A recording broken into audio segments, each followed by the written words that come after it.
لیجیے کہ جب اسلام سے پہلے اور دنیا کے جتنے سماج رہے ہیں میں ان سب کا لحاظ کرتے ہوئے ود ڈیو ریسپیکٹ میں کہتا ہوں اس میں میل ڈومینیشن رہا ہے، مردوں کی سپریمیسی رہی ہے اور عورتوں کو دبایا گیا، بلکہ عورتوں کو جانور تک سمجھا جاتا تھا۔ اچھا، زمانہ زیادہ بدلا نہیں ہے، آج بھی وہی ہے۔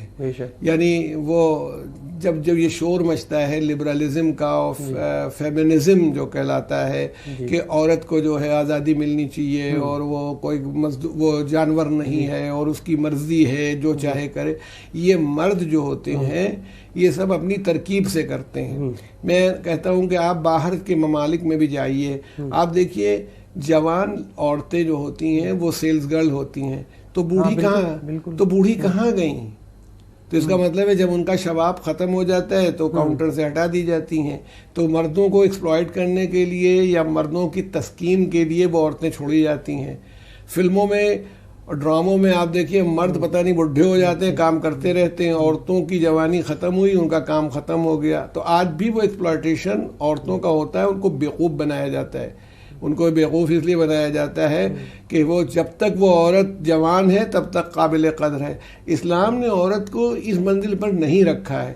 عورت کی چہرے پر جتنی جھریاں پڑتی چلی جائے اتنی زیادہ وہ ریسپیکٹیبل ہوتی چلی جاتی ہے، اور اللہ کے رسول یہ چاہتے تھے کہ پاکیزگی انسانی معاشرے کا حصہ رہے۔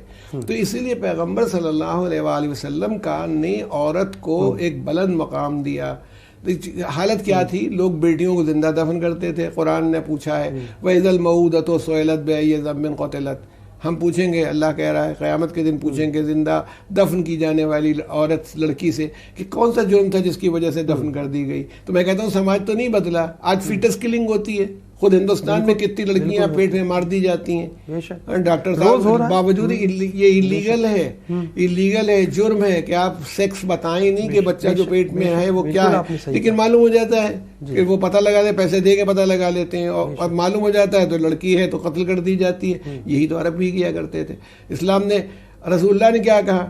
لڑکا جو ہے وہ نعمت ہے اللہ کی، اس پر تمہیں شکر ادا کرنا ہے۔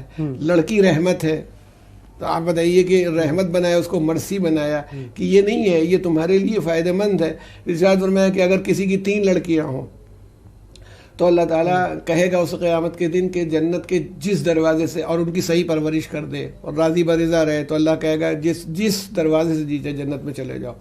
تو کسی نے صحابی نے کہا یا رسول اللہ اگر 2 ہی ہوں؟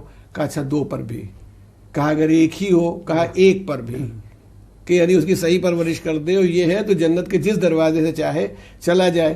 لڑکے کی پرورش میں نہیں کہا کہ جنت کے جس دروازے سے جی چاہے چلا جائے۔ تو لڑکی کو یعنی عورت کو ایک باعظمت مقام دیا۔